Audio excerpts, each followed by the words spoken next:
Hello, my name is Joseph Brock. I'm going to be walking you through the design process for Ramble On.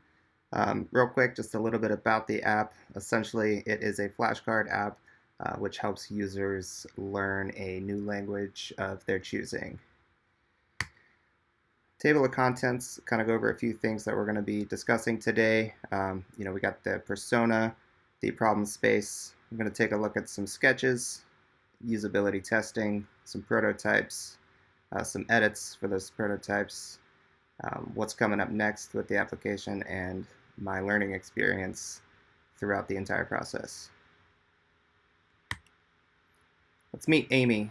Amy Carson, 41, resides in Louisville, Kentucky.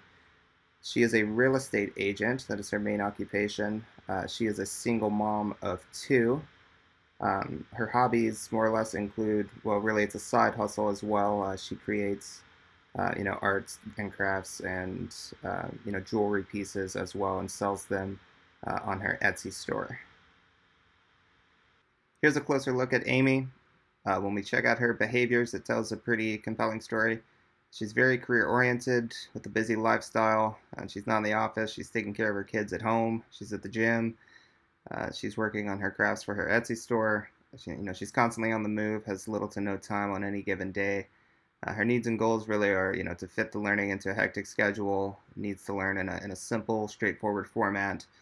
If you're wondering or asking yourself how I came up with this persona, the interview questions tell a pretty compelling story as well.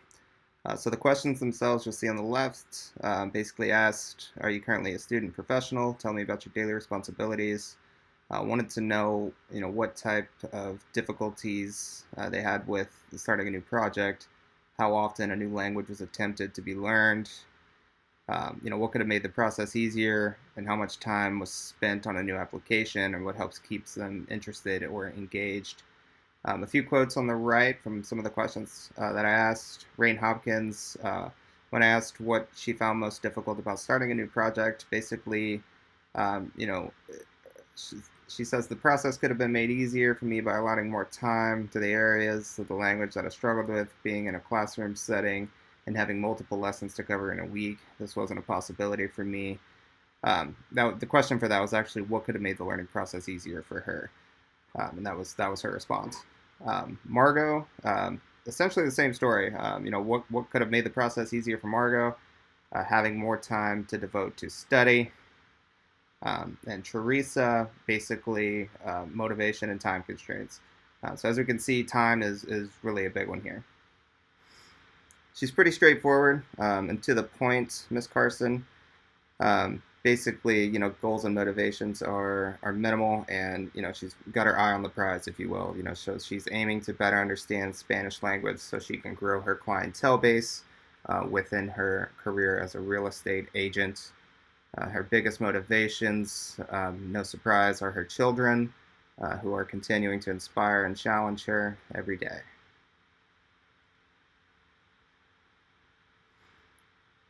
The problems we're looking at here are essentially more or less time-based. Research basically showed us that due to the hectic work and home life balance, learning a new language or vocabulary for that matter can be daunting and time-consuming. So we really understood that efficiency and intuitiveness are crucial aspects, and they must be implemented to make sure that progress is made very quickly. Problem statement reads as, Amy needs a way to learn the basics quickly because she has a busy schedule and feels discouraged when she does not see immediate results. We'll know this to be true when Amy is speaking basic Spanish with her clients within 2 to 3 months. This gives us a definitive timeline on when she expects to see results, which is nice. A few quotes from Miss Amy Carson. As a real estate agent, I want to learn the basics of the Spanish language so that I can better meet my clients' needs. As a single mother, I want to study in increments so that I can spend time with my children. As a hardworking individual, I need to see results quickly so that I can feel accomplished and successful. Take a look at some sketches here. Apologize in advance. I'm certainly no Picasso, but hopefully the images translate well enough to, obtain a good understanding of what's going on. Here we have the onboarding process. Pretty straightforward, to the point. Again, efficiency is crucial. We learned this in our, user interviews, and really just wanted to get straight to it so the user could be learning in, say 30 to 45 seconds or less. The selections, select language spoken, which language you currently speak. Select language to learn, whatever your desired language is. The time devotion really tells us, how much time the user can devote learning throughout a day. So if they select 5 to 10 minutes, obviously that's not a lot of time. And then their next selection would determine their ultimate goal, thus would give us the information needed to determine which flashcards to put in front of their face almost immediately so they can, start learning exactly what they need to be learning. Adding a note to a flashcard, this is a big one just obviously because we want users to be able to review their flashcards and navigate to those cards and review their notes. This process is also the exact same for favoriting a flashcard as well, which is why I chose this one.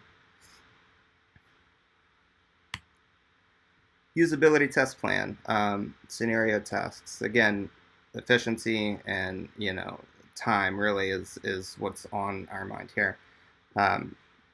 So that's more or less why we chose these. But go and complete the onboarding process. Land at the home page. There is only one flashcard in the app. Want the user to favorite that card and navigate to review the favorited card. Also add the note and navigate to review the note, which is the same process as the favorite. Successfully log out of the application and sign back in by bypassing the onboarding process in their first task. This test plan was chosen to determine whether or not the flow of the app was efficient and intuitive enough to get learning almost immediately.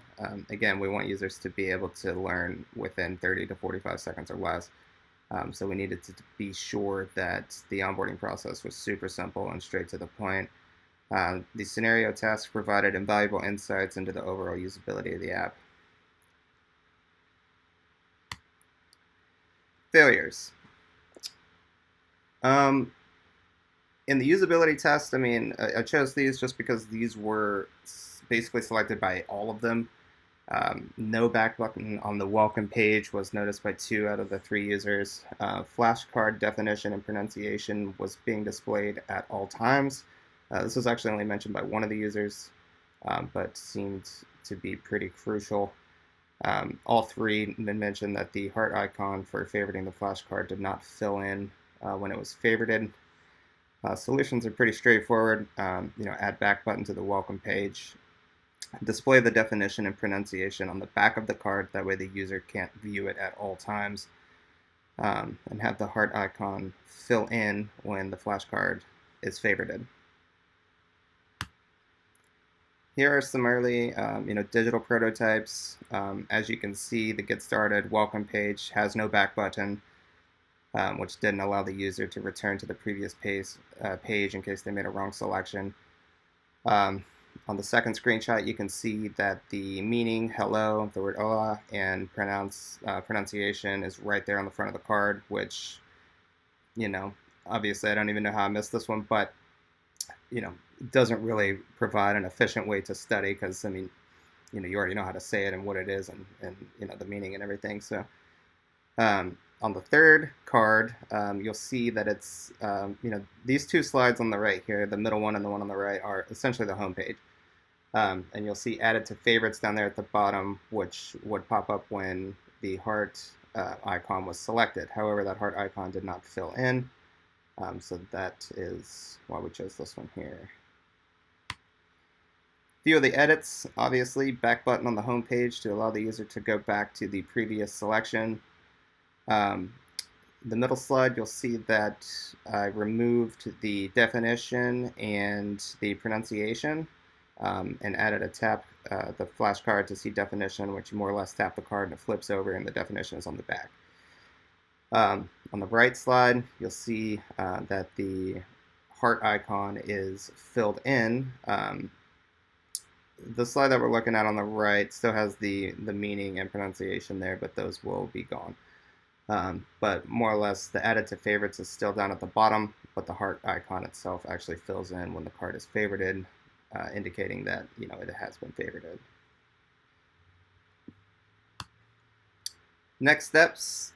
I got a few comments on the aesthetics and overall appearance of the app. It was my first time obviously doing anything like this, so I'll continue to improve on that. Next, obviously, is just supplying more flashcards. A vast supply of flashcards is crucial to help users learn, whichever language they decide to use or decide to pursue, rather.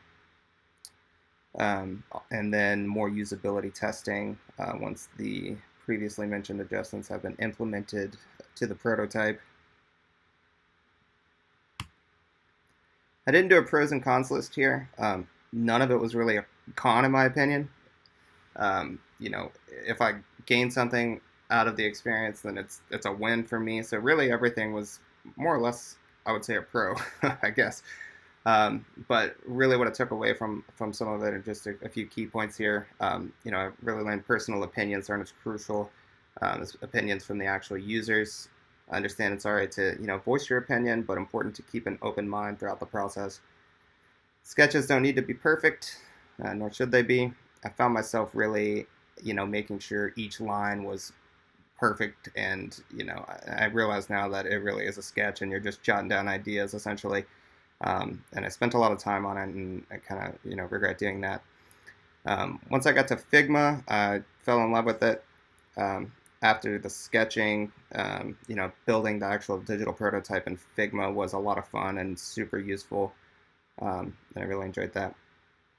Time management, I think, was the biggest thing that I learned throughout this experience. I fell behind. I'm still a little behind, unfortunately, but it's all right. I'm trying to catch up. Um, you know, it being my first, app and, experience in UX design in general, just vastly underestimated the amount of time it would take me to do it. But that's all right. This concludes our presentation. I appreciate your time. Thank you so much, and have a great day.